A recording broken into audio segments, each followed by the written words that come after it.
Cakes. இந்த வீடியோவில் super சாஃப்டாக ஒரு 1/2 kgயில் சாக்லேட் கேக் எப்படி பண்ணுறதுன்னு பார்க்கலாம். ஒரு பவுல் எடுத்துகிட்டு 1 கப் மைதா, நான் அதை சலிச்சு தான் எடுத்து வச்சுருக்கேன். அப்புறம் 1 teaspoon baking powder, 1/2 teaspoon baking soda, இந்த மூணையும் நல்லா மிக்ஸ் பண்ணிக்கலாம். நல்லா மிக்ஸ் ஆகிற அளவுக்கு நல்லா மிக்ஸ் பண்ணிக்கலாம். அப்புறம் ஒரு ட்ரையான பவுல் எடுத்துகிட்டு அதில் கொஞ்சம் கூட ஈரம் இருக்கக்கூடாது. அப்புறம் ஒரு மீடியம் சைஸ் 4 முட்டை எடுத்துக்கலாம். அப்புறம் 1 teaspoon vanilla essence, 1/2 teaspoon milk essence ஊற்றிக்கலாம். நம்ம வெனிலா கேக் பண்ணுறதா இருந்தால் பைனாப்பிள் எசன்ஸ் ஊற்றிக்கலாம், அது நல்லா ஃப்ளேவராக இருக்கும். இப்போ நம்ம சாக்லேட் கேக் பண்ணுற போகிறதுனால பைனாப்பிள் எசன்ஸ் வேணால் மில்க் எசன்ஸ் ஊற்றிக்கலாம்.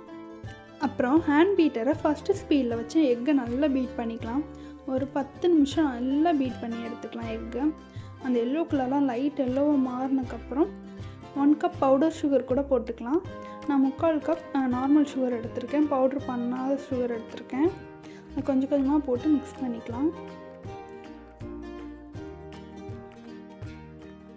நீங்கள் பவுடர் சுகரும் 1 கப்பாக எடுத்துக்கலாம். இந்த சுகர் எடுத்திங்கன்னா 3/4 கப் எடுத்தால் போதும். நம்ம பவுடர் பண்ணால் அது 1 கப் கரெக்டாக வந்துடும் இந்த சுகர் எடுத்தால். சுகர் எல்லாம் போட்ட அப்புறம் ஹேண்ட் பீட்டரை 10 நிமிஷம் நல்லா ஹை ஸ்பீடில் வச்சு நல்லா பீட் பண்ணிக்கோங்க. எக் வந்து நல்லா திக்காக ஃபோமி ஆகிற வரைக்கும் நல்லா பீட் பண்ணிக்கோங்க. அந்த எல்லோயிஷ் கலர்லாம் மாறி ஒயிட் கலரில் வர வரைக்கும் நல்லா பீட் பண்ணிக்கோங்க. அதுக்கப்புறம் நீங்கள் மிக்ஸ் பண்ணி வச்சுருந்த மைதாவை கொஞ்சம் கொஞ்சமாக போட்டு ஃபஸ்ட்டு ஸ்பீடில் வச்சு மிக்ஸ் பண்ணிக்கலாம். நீங்கள் பீட்டர் இல்லாமல் ஸ்பேச்சுலாவில் மிக்ஸ் பண்ணுறதா இருந்தாலும் மைதாவை போட்டு மிக்ஸ் பண்ணிக்கலாம். அப்புறம் 2 டேபிள் ஸ்பூன் ஆயில் எடுத்துக்கலாம். அதில் கொக்கோ பவுடர் 1 டேபிள் ஸ்பூன் போட்டு மிக்ஸ் பண்ணிக்கிறேன். அப்புறம் இன்னொரு டேபிள் ஸ்பூன் கொக்கோ பவுடர் போட்டு மிக்ஸ் பண்ணிக்கலாம். நம்ம இந்த மாதிரி ஆயிலோட கொக்கோ பவுடர் மிக்ஸ் பண்ணி பண்ணும் போது கேக் நல்லா சாஃப்டாக வருது. நம்ம மைதா, பேக்கிங் பவுடர் அதோட கொக்கோ பவுடரை சேர்த்து மிக்ஸ் பண்ணிவிட்டு கேக் பேட்டரில் ஊற்றி பண்ணால் கேக் வந்து கொஞ்சம் ஹார்டாக இருக்குது. அதனால் இந்த மாதிரி ஸ்டெப் ஃபாலோ பண்ணிக்கலாம். ஆயிலில் கொக்கோ பவுடர் சேர்த்து மிக்ஸ் பண்ணிவிட்டு கேக் பேட்டரில் நம்ம ஊற்றிட்டு பீட்டரை ஃபஸ்ட்டு ஸ்பீடில் வச்சு லைட்டாக ஒரு மிக்ஸ் பண்ணிக்கலாம்.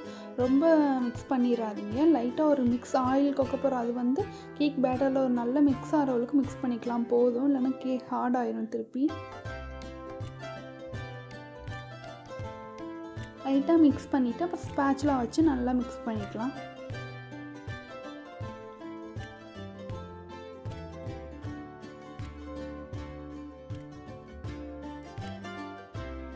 அப்புறம் 8 இன்ச் டின்னில் ஆயில் தடவி பட்டர் பேப்பர் போட்டு வச்சுருக்கேன். அதில் இந்த பேட்டரை ஊற்றிக்கலாம்.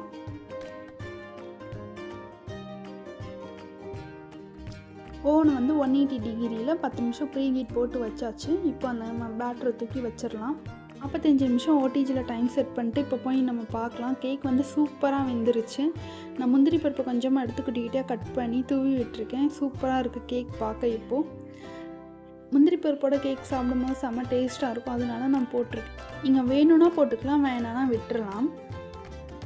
இப்போ நம்ம பீஸ் போட்டுடலாம். அழகாக 8 பீஸ் போட்டாச்சு. இப்போ நம்ம கேக் செம்ம சாஃப்டாக வந்திருக்கு. நீங்களும் வீட்டில் ட்ரை பண்ணி பாருங்கள், கண்டிப்பாக சூப்பராக வரும். என் சேனல் பிடிச்சிருந்தா லைக் பண்ணுங்கள், சப்ஸ்கிரைப் பண்ணுங்கள், சப்போர்ட் பண்ணுங்கள். தேங்க்யூ.